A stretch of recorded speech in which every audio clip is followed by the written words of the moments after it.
तो आज का हमारा जो डिस्कशन टॉपिक रहेगा वो रणवीर आलाबादिया के चार्ट पे रहने वाला है। ठीक है कि हम इनका चार्ट इसलिए ले रहे हैं बिकॉज़ अभी वो काफ़ी अप्स एंड डाउन से गुज़र रहे हैं। और ऐसा क्यों हो रहा है कि जो प्लैनेट्स इनको इतना सपोर्ट कर रहे थे तो वही प्लैनेट्स इनको इतना डाउनफॉल दिखा रहे हैं, वो भी सडन वे में। तो ऐसा क्यों है? ठीक है, तो सबसे पहली बात तो ये कि अगर आप गौर करेंगे रणवीर आलाबादिया के चार्ट पे तो आप देखेंगे कि शनि की महादशा चल रही है। ठीक है, किसकी दशा चल रही है? शनि की महादशा चल रही है। और जिस प्लैनेट की महादशा चलती है वो जहाँ बैठता है, जिस घर में बैठता है वहाँ पे, और जहाँ की लॉर्डशिप को कैरी आउट करता है, यानी जहाँ भी वो लॉर्डशिप को, जिन जिन घरों की लॉर्डशिप को वो ओन करता है, उन घरों की जागृति कर देता है। अब शनि 12वें घर की भी जागृति कर रहा है और पहले घर की भी कर रहा है। ठीक है, अब 12वां घर क्या है? जिसको हम जेल की यात्रा कहते हैं, जिनको हम कोर्ट विजिट्स कहते हैं। ठीक है, वो है। ठीक है, अब आप एक चीज़ ये भी देखिएगा कि 12वां घर क्या है? लॉस भी है। ठीक है, और शनि क्या है? कर्म। तो कर्म का लॉस हो जाना। कैसे लॉस हो जाना? शनि के ट्राइन में देखिए, शनि के ट्राइन में मरकरी है और मून है। ठीक है, अब यहाँ पे मरकरी और मून है तो शनि का मित्र कौन है?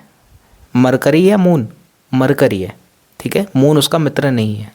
तो यहाँ पे हमें प्रेफरेंस मरकरी को देनी है। यानी मरकरी क्या है? बुद्धि। ठीक है, और बोली। और चंद्र क्या है? मन।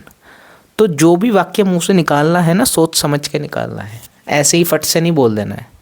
ठीक है, अगर आप ऐसे ही बोल देंगे बिना सोचे समझे परखे तो आप यहाँ पे क्या कर रहे हैं? चंद्रमा का यूज़ कर रहे हैं, और चंद्रमा शनि के ट्राइन में है तो शनि क्या हो जाएगा? डिस्टर्ब हो जाएगा। और यही अगर हम सोच समझ के वाक्य बोलें तो क्या होगा? शनि ट्रिगर होगा, लेकिन in a positive way, because Mercury उसका मित्र है। तो इस वजह से इनके साथ अप्स एंड डाउन हुआ। दूसरी बात, रणवीर आलाबादिया इज़ बेसिकली एक अकल्ट वाले आदमी हैं और स्पिरिचुअलिज्म या योगा वाले व्यक्ति हैं, या मेडिटेशन भी आप कह सकते हैं, जो कि केतु को दर्शाता है। जब जब वो इन चीज़ों के ऊपर पॉडकास्ट कर रहे थे तब तक उनको गवर्नमेंट का सपोर्ट भी मिल रहा था, फेम भी मिल रहा था, नेम भी मिल रहा था, एंड मनी भी मिल रहा था, क्योंकि यहाँ पे स्वयं सूर्य केतु से कनेक्टेड है। ठीक है, बिकॉज केतु अकल्ट को दर्शाता है, मेडिटेशन को दर्शाता है। तो केतु सन के साथ कनेक्टेड है। सन क्या है? फेम है।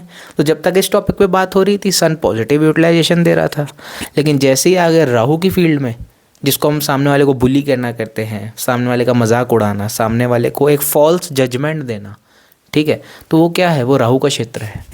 ठीक है, अब वो जब उस फील्ड में चले गए तो क्या हो गया?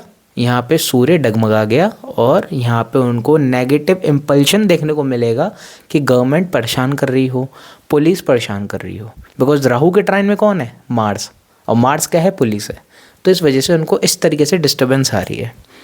ठीक है, मार्स और राहु के बारे में एक चीज़ आपको और बताऊं कि जो मंगल और राहु है ना, ये अंगारक योग है। ठीक है, तो पब्लिक से, बिकॉज केतु कहाँ है? 4th हाउस में, और सूर्य कहाँ है? 4th हाउस में। तो पब्लिक से नेगेटिव रिएक्शन उनको काफ़ी मिलेंगे इस टाइम पीरियड में, जो टाइम पीरियड हम अभी यहाँ पे देख रहे हैं। ठीक है, मार्च के बाद से चीज़ें आराम से नीचे होती जाएंगी, लेकिन मार्च तक का समय थोड़ा ख़राब है, तो थोड़ा सोच समझ के आराम से रहना पड़ेगा। अगर रेमेडी की बात करी जाए तो इनको रेमेडी केतु की करानी पड़ेगी, जो कि होती है मेडिटेशन करना, स्पिरिचुअलिटी का एंगल और बढ़ा देना।